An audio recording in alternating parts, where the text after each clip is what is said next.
Voilà. Bonjour. Merci donc beaucoup pour cet accueil très chaleureux. Je suis très impressionné d'être face à autant de médecins aujourd'hui. Moi, je ne suis pas du tout médecin, hein. Juste pour que les choses soient claires, moi, je ne suis vraiment pas médecin. Donc, comme ça, il n'y a pas de malentendu. À la limite, je suis docteur, mais docteur en sciences cognitives. Alors, ce n'est pas tout à fait la même chose. Et voilà, ça fait une quinzaine d'années maintenant que je travaille sur ce thème de l'intelligence collective dont je vais vous parler aujourd'hui. Et pour entrer directement dans le vif du sujet, vous savez, quand j'évoque mes travaux de recherche avec le grand public, avec mes proches, j'ai souvent des réactions un peu catégoriques. Un peu catégoriques où on va me dire oui, bon, l'intelligence collective, c'est des belles valeurs, mais dans la vraie vie, ça n'existe pas. D'accord ? La bêtise collective, pourquoi pas, mais l'intelligence collective, je demande à voir. Et en général, c'est des gens qui m'avancent des exemples qui sont tout à fait pertinents, hein, qui sont tout à fait recevables, qui sont souvent très médiatisés, où on va me dire, par exemple, pendant un rassemblement pacifique, par exemple un festival ou un pèlerinage religieux, eh bien, on va voir des bousculades mortelles qui vont faire des centaines, voire des milliers de victimes.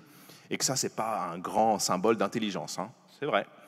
On me parle aussi souvent de panique.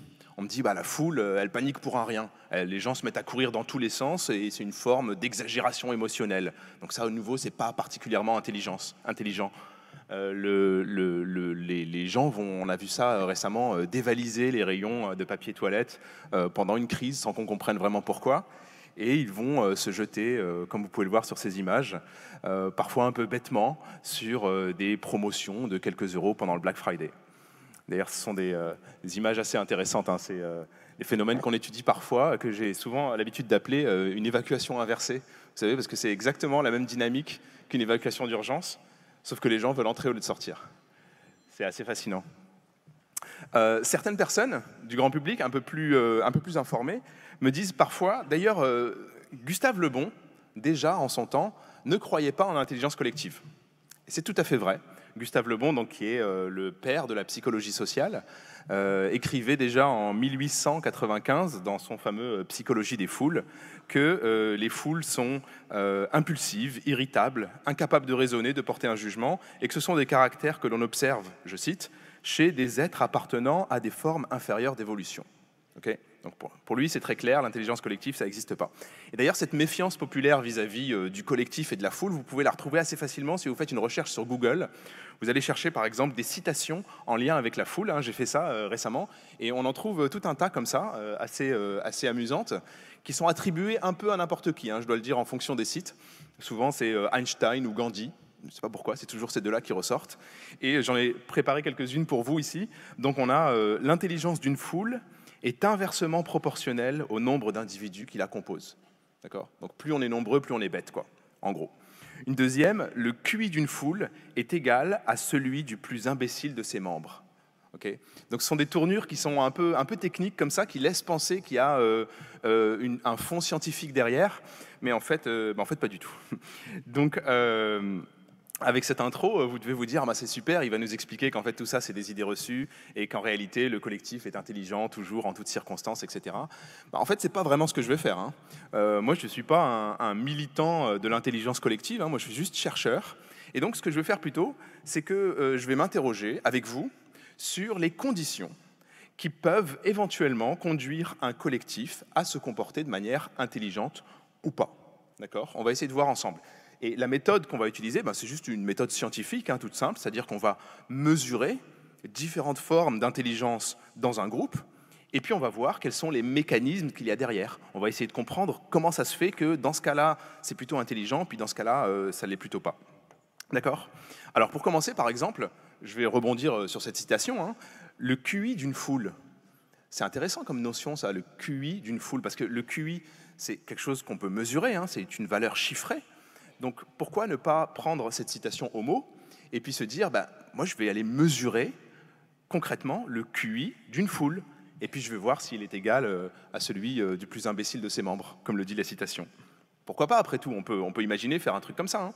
Alors d'ailleurs, il y a un test d'intelligence que je connais, que j'aime beaucoup, j'utilise pas mal dans mes études, qui s'appelle le test de Raven. les matrices de Raven plus précisément. Alors c'est peut-être un test que certains d'entre vous connaissent, et c'est un test qui contient 36 questions et qui mesure un aspect particulier de l'intelligence qu'on appelle la fluidité du raisonnement non verbal. Alors c'est un terme un peu compliqué, mais en gros c'est un test de logique, d'accord? Et c'est un test qui est fiable et valide, hein, qu'on utilise souvent en sciences, et on a des statistiques assez précises à l'échelle de la population, hein. Donc si vous faites passer ce test à un ensemble d'individus, eh bien en moyenne vous pouvez vous attendre à obtenir 22 bonnes réponses sur 36 en moyenne. Et puis ici vous avez la distribution des réponses que vous pouvez attendre. Le test se présente, les 36 questions se présentent toujours de la même façon. Ici je vous donne un exemple. Donc vous avez en gros un bloc de 9 symboles, et il faut trouver le symbole qui manque à la place du point d'interrogation pour compléter la suite logique parmi les 8 propositions qui sont affichées en dessous. D'accord? Donc par exemple ici, est-ce que c'est la 1, la 2 ou la 3 jusqu'à la 8 qu'il faut mettre à la place du point d'interrogation pour compléter la suite logique? Alors ça c'est la première question du test, hein, elle n'est pas trop difficile. Est-ce que peut-être vous avez une idée déjà, un peu? Oui, la 5, je l'ai entendu, à droite, à gauche. Vous êtes un petit peu loin, mais j'ai entendu la 5. Effectivement, c'est la bonne réponse. C'est la numéro 5. Alors je vous laisse réfléchir, hein, mais c'est vraiment pas difficile. Par contre, non, c'est pas difficile. Et en plus, ça c'est juste la première question du test. Et il y en a 36 comme ça qui sont de plus en plus difficiles d'ailleurs. Donc si je vous montre la deuxième déjà, on fait un peu moins les malins. Bref, ça c'est un test qui est conçu à l'origine pour être administré à une personne seule. Okay? Mais nous, ce qu'on aimerait faire, c'est détourner ce test et l'appliquer à un collectif, à un ensemble d'individus, pour mesurer d'une façon ou d'une autre l'intelligence, en tout cas cet aspect particulier de l'intelligence, pour un groupe tout entier. D'accord? Et là où ça devient très intéressant, et c'est vraiment presque le cœur de ma présentation, c'est comment on fait? Comment on fait pour administrer ce test à un groupe de personnes, d'accord, ensemble? Imaginons, on a un groupe de 100 personnes, d'accord, on va dire 100. Et on va dire, pour simplifier, que ce sont 100 personnes prises au hasard dans la population. Donc elles n'ont même pas de compétences particulières a priori, elles sont prises au hasard dans la population. Okay? Et nous, ce qu'on aimerait faire, c'est faire passer ce test à 100 personnes ensemble, collectivement, et voir quel va être leur score. Et la question vraiment, c'est comment on fait pour fusionner les jugements, les intuitions, les opinions, les personnalités de 100 personnes différentes en un seul jugement commun qui soit le plus précis possible. Cette étape, qui est vraiment le cœur du travail, ça s'appelle trouver une fonction d'agrégation. D'accord ? Je vais utiliser ce terme assez souvent dans ma présentation, une fonction d'agrégation. Une fonction d'agrégation, c'est juste une méthode qui permet de fusionner les jugements de plusieurs personnes en un seul jugement commun. D'accord ? Et des fonctions d'agrégation, on peut en imaginer un très grand nombre. Et ce qui est très intéressant, c'est qu'il y en a certaines qui vont bien marcher, et puis il y en a d'autres qui ne vont pas marcher. Et c'est là que ça devient rigolo. Par exemple, pour le test de Raven, on pourrait se dire, moi en fait ce que je vais faire, c'est que je vais faire un peu comme on a fait tout à l'heure là, avec la première question. Je vais afficher la première question, puis je prends mes 100 personnes, et je leur dis, qui a une idée ? D'accord ? Donc il y a des gens qui vont lever la main, ils vont donner une idée, les gens vont discuter, et puis ils vont arriver à un consensus. Je valide ce consensus comme réponse collective, et puis on passe à la deuxième question du test, puis on fait ça pour la troisième, la quatrième, jusqu'à la 36e, et ainsi de suite. Et comme ça, on peut tester la performance collective de notre groupe de 100 personnes. Est-ce que c'est une bonne idée de faire ça ? En fait, pas vraiment. Pas vraiment. Si vous optez pour cette fonction d'agrégation, qui est en fait la discussion libre, le consensus, une fonction d'agrégation très commune, si vous optez pour cette fonction d'agrégation, je vous garantis que 90% du groupe ne va pas ouvrir la bouche. D'accord ? Soit parce qu'ils sont timides, soit parce qu'ils n'ont pas envie, soit parce qu'ils ont besoin de plus de temps, etc. Et au contraire, ceux qui vont prendre la parole, ce ne sont pas nécessairement les meilleurs. Ceux qui vont prendre la parole, ce sont les plus bavards, les plus extravertis, etc. Donc en fait, si vous faites ça, vous allez filtrer votre groupe d'une certaine façon, mais non pas sur la base de la compétence, vous allez le filtrer sur la base de la confiance en soi, ce qui n'est pas tout à fait la même chose, et en réalité, ça ne va pas très bien marcher. Alors, il faut imaginer une autre fonction d'agrégation pour ce problème. Quelqu'un, une fois, m'a dit, non, moi, ce que je vais faire différemment. Je vais faire un filtrage. C'est-à-dire que je vais prendre mes 100 personnes et puis je vais leur demander, qui est bon en logique ? Qui est le meilleur parmi vous en logique ? Alors, il y a quelques mains qui vont se lever, et puis je vais dire, OK, vous êtes les meilleurs, venez avec moi, les autres, vous pouvez rentrer chez vous. On va travailler juste avec les meilleurs. D'accord ? Ça s'appelle un filtrage, et c'est ce qu'on fait typiquement pendant un entretien d'embauche. On sélectionne une personne, le ou la meilleure, parmi un groupe, un ensemble de candidats. À nouveau, est-ce que c'est une bonne idée de faire ça? Eh bien, pas vraiment. Le problème, c'est que cette étape d'auto-évaluation où je dis qui est bon en logique, en fait, c'est une information qui n'est vraiment pas fiable. Dans cette expérience, par exemple, il y a deux psychologues, David Dunning et Justin Kruger, qui ont demandé à un ensemble de participants d'évaluer leurs compétences en logique, justement pour le test de Raven, donc celui dont on est en train de parler en ce moment. D'accord? Et ils ont remarqué le résultat suivant. Donc quand ils demandent aux gens « Est-ce que vous êtes bon en logique ?» Essayez de vous auto-évaluer. On obtient la courbe noire que vous voyez, qui est en fait, qui dit en gros que tout le monde se voit un petit peu au-dessus de la moyenne. D'accord? La courbe grise, en revanche, c'est les résultats du test sur les mêmes personnes. Et ce que vous voyez, c'est qu'en fait, ceux qui se trouvent plutôt bons, en fait, ils ont un résultat très mauvais. Plutôt, je vais le mettre dans l'autre sens. Ceux qui ont un résultat très mauvais, à l'origine, ils se trouvaient un peu au-dessus de la moyenne. Et ceux qui ont un excellent résultat, ben, vous voyez qu'ils se trouvaient aussi un peu au-dessus de la moyenne. C'est ce qu'on appelle l'effet Dunning-Kruger. Ceux qui sont mauvais ont tendance à se voir un peu meilleurs, et ceux qui sont très bons ont tendance à se sous-estimer. D'ailleurs, l'effet Dunning-Kruger est assez stable, on l'observe dans plein de domaines différents. J'aime bien celui-ci, par exemple, le sens de l'humour. Ils l'ont fait également, vous voyez exactement le même résultat. C'est-à-dire que si quelqu'un vous dit bah, « moi je suis quelqu'un quand même d'assez marrant dans la vie », ça se trouve, il n'est pas drôle du tout, quoi. On le retrouve également pour la grammaire et l'orthographe ou la conduite automobile, par exemple. Les gens qui répondent, 80% des gens interrogés trouvent qu'ils conduisent mieux que la moyenne, ce qui est statistiquement impossible, évidemment. Bref, on ne va pas s'en sortir comme ça. En réalité, pour ce problème en particulier, et juste pour ce problème, il existe une fonction d'agrégation qui marche très bien, et cette fonction d'agrégation, c'est un simple vote, sans discussion. Alors, il ne suffit pas que je vous le dise, il faut qu'on comprenne un peu le mécanisme qu'il y a derrière. Pourquoi ça marche bien le vote? Je vais l'illustrer avec quelques exemples pour commencer. Pour cette question-là, imaginons qu'on demande à 100 personnes et que la moitié n'ait aucune idée de la réponse, ou bien ils n'ont pas envie de faire l'effort, peu importe. Leur vote va être aléatoire, et donc ils vont se répartir de manière homogène entre les 8 propositions, statistiquement. D'accord?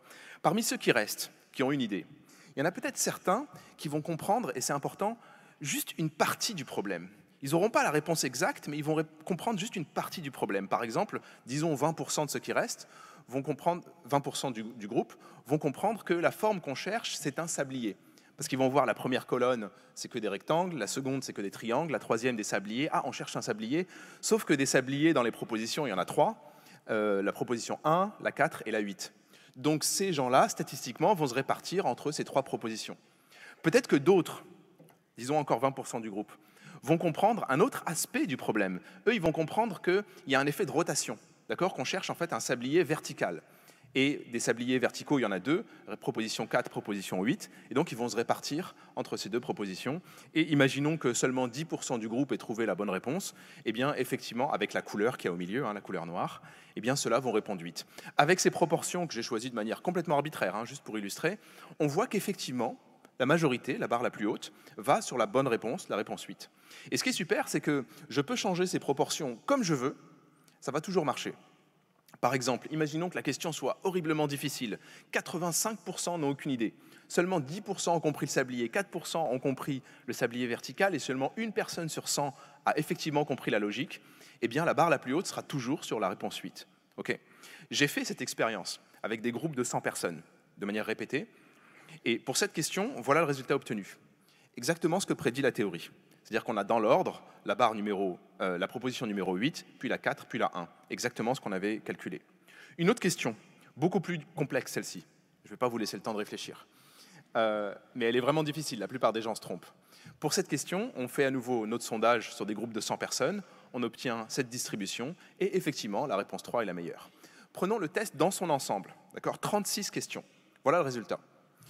Individuellement, en moyenne, les 100 participants, ont 61% de bonnes réponses. Ça correspond à peu près aux 22 sur 36 qui sont attendus dans la population. Donc c'est tout à fait cohérent. C'est la note moyenne de la classe. Si je fais un travail de filtrage et que je vais chercher le meilleur membre de chaque groupe, imaginons que j'arrive effectivement à extraire le meilleur et que je m'appuie exclusivement sur le meilleur, le score sera de 87%. C'est le meilleur score dans chaque groupe. Mais si je fais ma fonction d'agrégation, donc le vote, j'obtiens ici 100% de bonnes réponses. D'accord? Donc je répète un peu. On a un groupe de 100 personnes où chaque individu, en moyenne, a 61 sur 100. C'est la note moyenne de chaque individu. Le meilleur de chaque groupe a une note de 87 sur 100, mais si je veux aller plus haut que le meilleur, si je ne veux pas plafonner à 87, si je veux aller plus haut, eh bien, il y a une solution d'intelligence collective, c'est le vote, et avec ça, je vais arriver à 100%. Alors, avec ce premier exemple un peu simple, qui était là vraiment juste pour vous introduire les différentes notions, on comprend que l'intelligence collective, c'est pas juste mettre des gens ensemble et dire regardez ça marche pas.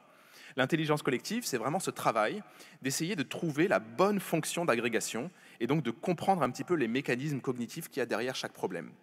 Et la mauvaise nouvelle, c'est qu'en fait, la bonne fonction d'agrégation, eh bien, elle va varier. Elle va varier en fonction de la nature du problème, en fonction de la composition du groupe et en fonction de la taille du groupe. Et c'est là que ça devient un petit peu complexe. C'est là que le travail de chercheur va vraiment se mettre en place. Donc le vote, par exemple, qui marche si bien pour l'exemple dont je vous ai parlé à l'instant, eh bien peut-être que ça ne marchera plus pour un autre type de problème qui ne soit pas un problème de logique. Peut-être que ça ne marchera plus avec un groupe qui n'est pas de 100 personnes, mais qui est juste de 3 personnes. Peut-être que ça ne marchera plus si je prends un groupe, je ne sais pas, de médecins ou un groupe de comédiens, par exemple. Donc la bonne fonction d'agrégation dépend de la nature du problème, de la taille du groupe et de la composition du groupe. D'accord ? Alors si vous avez été inattentif et que vous dites « oui, donc il suffit de voter, c'est ça, ça marche à tous les coups », non, c'est pas ça. Il ne suffit pas de voter, ça ne marche pas à tous les coups. D'ailleurs, je vais vous donner un contre-exemple tout de suite. Voici donc un extrait de l'émission « Qui veut gagner des millions ?» Et on a un candidat qui s'appelle Henri et qui fait face à une question qui est la suivante. Qu'est-ce qui gravite autour de la Terre ? Et il a 4 propositions, la Lune, le Soleil, Mars ou Vénus. La question peut paraître simple à certains, mais Henri ne sait pas. Henri ne sait pas, il fait donc appel au public. Vous savez, dans l'émission, il y a un joker public, où le candidat peut demander au public, donc environ 100 personnes, public qui est présent sur le plateau, de voter pour l'aider à se décider. Donc Henri fait appel au public, et il obtient un vote qui est le suivant. Donc la majorité vote pour le Soleil, à 56%. Donc le Soleil tourne autour de la Terre. Henri est rassuré. Tout sourire, il valide la réponse le Soleil et il est éliminé. Évidemment, c'était la Lune. OK ? Alors, ne vous moquez pas, parce que je peux vous trouver des questions en apparence très simples où vous allez vous-même vous tromper. Je vous garantis que la majorité va se tromper pour des questions qui ont l'air très simples. Avec les capitales, par exemple, c'est presque trop facile. La capitale de la Côte d'Ivoire, Abidjan, évidemment. La capitale de la Turquie, Istanbul. Et la capitale de l'Afrique du Sud, c'est Johannesburg. C'est évident. Non. Ouais, je suis sûr qu'il y en a quand même qui sont très étonnés. Ce n'est pas la bonne réponse. C'est évident, mais c'est aussi évident que c'est faux. Et ce sont des questions que j'aime bien poser en public. Et voilà des résultats que j'obtiens, par exemple, et on voit que ça marche à chaque fois. La majorité tombe dans le piège pour toutes ces questions. La capitale de la Côte d'Ivoire n'est pas Abidjan. Pourquoi cette fonction d'agrégation, le vote ? Pourquoi ça marchait super bien tout à l'heure, et là ça marche plus d'un seul coup ? Pourtant les problèmes se ressemblent, on a quand même une sorte de questionnaire à choix multiples. Pourquoi ça marche plus maintenant ? En fait, c'est pas la même nature de problème. Tout à l'heure, on avait un problème de logique, et ici, on a un problème dit d'agrégation de connaissances. Ça ne fait pas appel aux mêmes fonctions cognitives, et donc il faudra utiliser une fonction d'agrégation différente. Je vais prendre un cas très concret où un vote à majorité ne va pas fonctionner. Un exemple que j'ai choisi exprès pour vous, puisqu'il est en lien avec la médecine. Dans cette publication, les auteurs vont tester les performances collectives de 40 dermatologues sur une question de dermoscopie. Alors, je vous dis tout de suite, je suis incapable de vous expliquer plus en détail la nature de ce problème, parce que je ne suis pas médecin, d'accord ? Mais de manière simplifiée, d'ailleurs je vous invite à consulter la publication, je l'ai mise en dessous exprès si ça vous intéresse, mais de manière simplifiée, on présente à chaque dermatologue une photographie d'une lésion pigmentée comme celle-ci, et seulement une photographie, une seule, donc pas d'autres informations, et à l'œil nu, le dermatologue doit dire s'il s'agit d'une lésion mélanocytaire ou d'une lésion non mélanocytaire. D'accord ? Donc j'ai compris que c'était un exercice très difficile de ce que j'ai vu dans la publication, à savoir que normalement on ne fait pas comme ça et qu'il y a énormément d'incertitudes autour de la réponse si on a juste une seule photo en information. Il y a 108 photographies en tout, donc 108 questions différentes, d'accord ? 40 dermatologues, et moi j'ai récupéré ce jeu de données, et ce qui m'intéresse, c'est de regarder pour chaque photo quelle est la précision individuelle moyenne, donc quelle est la précision de chaque dermatologue en moyenne, et quelle est la précision collective si on applique un vote, donc la même fonction d'agrégation à nouveau. Voici les résultats. La précision individuelle moyenne est de 63%, d'accord, qui ressemble beaucoup à ce qu'on avait tout à l'heure avec le test de Raven. Donc on peut se dire, ah, on est bien parti, on est sur la bonne piste, je vais faire une majorité, et je me doute bien qu'on va arriver à 100% comme tout à l'heure. Bien en fait, non, on arrive seulement à 65%. Alors pourquoi? Qu'est-ce qui se passe exactement? Eh bien, en fait, si on regarde plus en détail les proportions de réponses pour chacune des 108 questions, on se rend compte que c'est un peu comme les capitales, en fait. C'est-à-dire que dans l'ensemble, pour 65% des cas, effectivement, la majorité va se porter sur la bonne réponse. Et donc, notre méthode, notre fonction d'agrégation va bien fonctionner. Mais il y a quand même un tiers des cas qui sont un peu trompeurs. Exactement comme pour les capitales. Il y a un tiers des pays, environ, plutôt 40%, où la capitale est un peu trompeuse, en fait. Et la majorité va tomber dans le piège, exactement comme les dermatologues ici tombent dans le piège. Alors, on ne peut pas s'en sortir comme ça. Cette fonction d'agrégation ne marche plus. Du coup, il faut en trouver une autre. Laquelle? Pendant longtemps, les chercheurs se sont tournés vers l'indice de confiance. Ils se disaient, mais en fait, dans cette minorité qui a raison, les gens doivent être plus sûrs d'eux, ils doivent être plus confiants, parce qu'ils ont trouvé le piège. Hein. Les gens qui disent non, ce n'est pas Abidjan, la capitale de la Côte d'Ivoire, ils doivent avoir plus de confiance en eux. Donc on pourrait poser une question subsidiaire comme ça, et dire, en plus de récolter la réponse, on va sonder la confiance de la personne qui répond. On va dire, quel est votre degré de confiance sur une échelle allant de 1 à 4, par exemple. Et là, on a une information supplémentaire. Donc, on peut concevoir de nouvelles fonctions d'agrégation. On va se dire, par exemple, je vais prendre seulement les gens qui ont mis un niveau de confiance maximum et je vais regarder la majorité parmi eux. D'accord? Donc là, vraiment, je fais une sous-sélection, les gens qui sont sûrs d'eux, et là, je regarde la majorité. Résultat, à peine mieux. On arrive à peine à gratter 1 point de précision en utilisant cette méthode. Peut-être qu'on pourrait faire différemment. On pourrait se dire, OK, je vais faire une majorité pondérée. C'est-à-dire qu'un vote de confiance 4 vaut 4 fois plus qu'un vote de confiance 1. Et comme ça, on peut avoir quelque chose qui prend en compte la confiance. Toujours pareil. Malheureusement, ça ne fonctionne pas. On est coincé. On est coincé, on n'a aucune fonction d'agrégation qui nous permet de résoudre ce problème. En tout cas, on n'en avait aucune jusqu'à 2017. En 2017, il y a un brillant chercheur du MIT que j'aime beaucoup, qui s'appelle Drezen Prelec, qui a trouvé la bonne fonction d'agrégation. Alors c'est un projet, j'ai eu l'occasion de discuter avec lui, c'est un projet qu'il a commencé en 2007 et qu'il a publié en 2017. Donc vous voyez qu'il lui a fallu 10 ans, bon, j'imagine qu'il faisait d'autres choses en attendant, mais il a fallu 10 ans en tout cas de projet pour réussir à trouver la bonne fonction d'agrégation.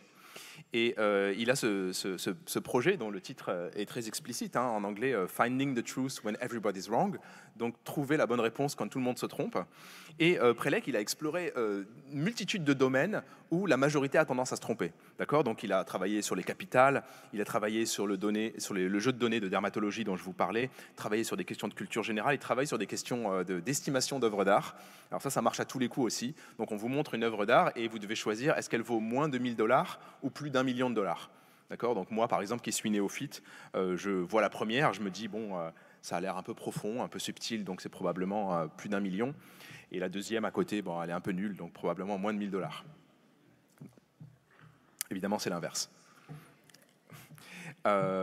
Mais l'idée, c'est vraiment, si on demande à plein de gens, il y a bien un certain nombre de personnes dans le groupe qui auront déjà vu ces œuvres, qui connaîtront la capitale de la Côte d'Ivoire ou qui auront trouvé cet indice particulier dans les photos de dermoscopie. Il y a bien cette connaissance, elle est présente dans le groupe. Comment on fait pour l'extraire, sachant qu'on ne sait pas à l'avance si la majorité va se tromper ou pas? Comment on fait ça? C'est assez frustrant.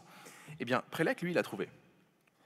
C'est une nouvelle fonction d'agrégation que j'appelle parfois la méta-majorité.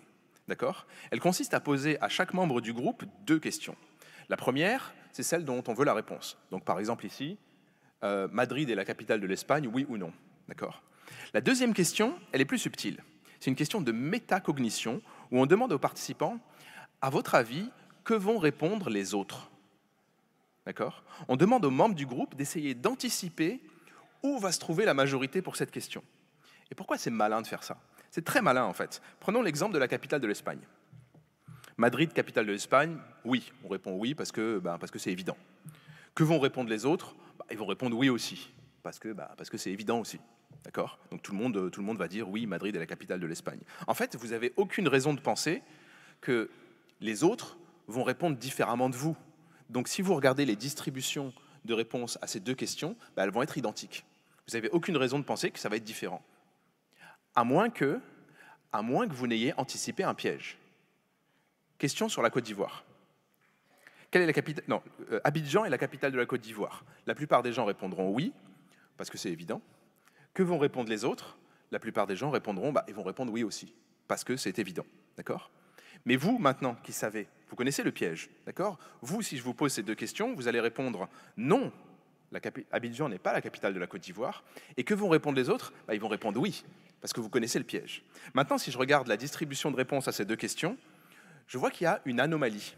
Elles sont plus identiques. En fait, ce qui se passe, c'est que la minorité qui a répondu non à la première question va se reporter sur le oui quand on lui pose la question de métacognition.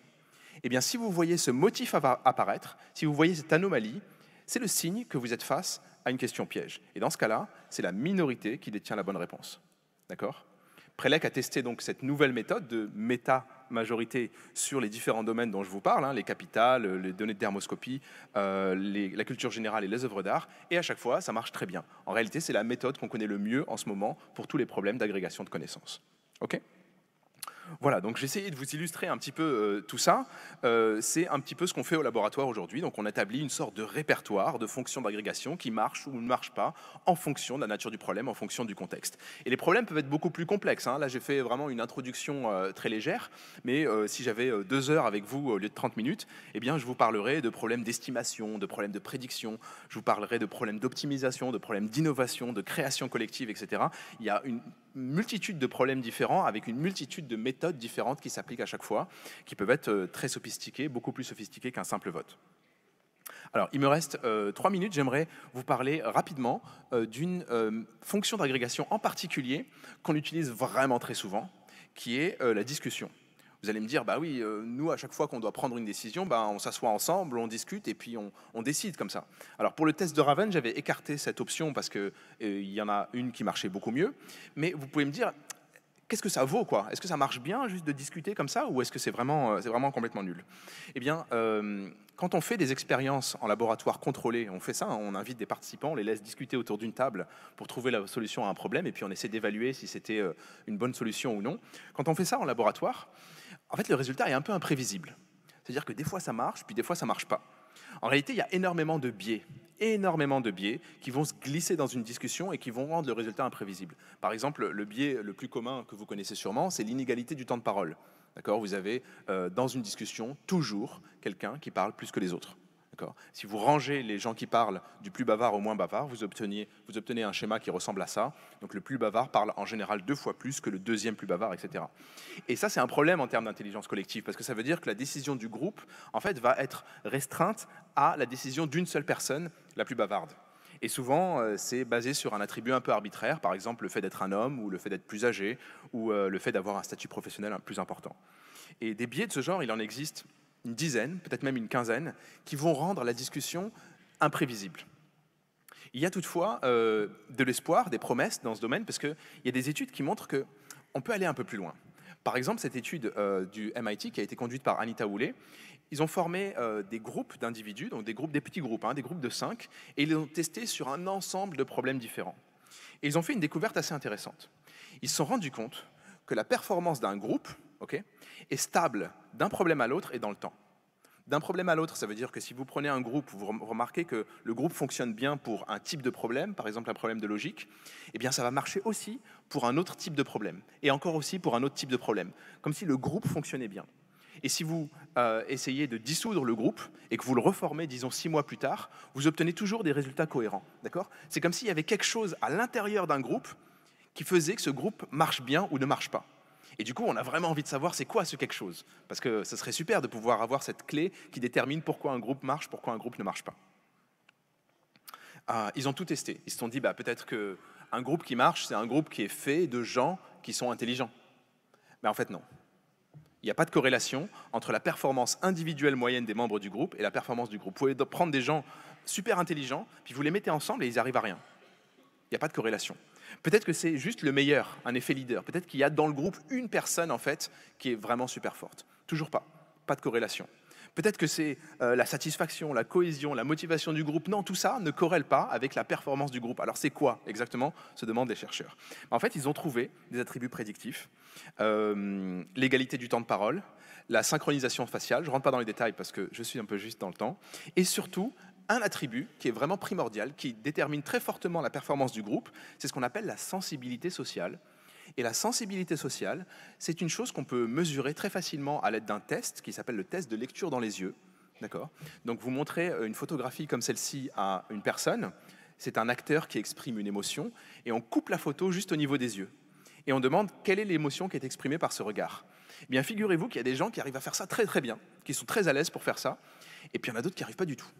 Okay ? Et donc il y a cette différence dans notre capacité à lire les émotions dans les yeux. Eh bien, dans ces groupes, qui ont été testés par le MIT, ceux qui sont composés de gens qui arrivent bien à lire dans les yeux sont aussi les groupes les plus performants.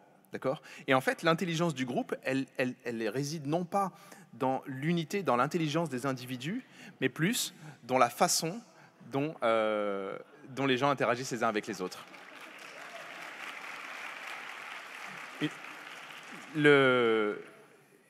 Comme j'essayais d'aller vite, j'ai passé un élément très important qui vous fait sourire à l'instant, donc je vais revenir dessus, je vais prendre 30 secondes. Figurez-vous que, à l'échelle d'une population, les femmes ont un score plus élevé que les hommes à ce test. D'accord ? À l'échelle d'une population, les femmes sont plus à même de lire dans les yeux que les hommes. Par conséquent, on retrouve que les groupes qui performent le mieux sont aussi ceux où la proportion de femmes est la plus importante, parce qu'en fait, il y a cette capacité des membres du groupe, en l'occurrence des femmes, à se mettre à la place des autres et à réussir à anticiper le jugement, l'opinion des autres, et du coup, ça crée une égalité de temps de parole, etc. Voilà, je passe cette diapositive, et je vous laisse avec des références en lien avec l'intelligence collective et la médecine, si ça vous intéresse. Je vous remercie pour votre attention.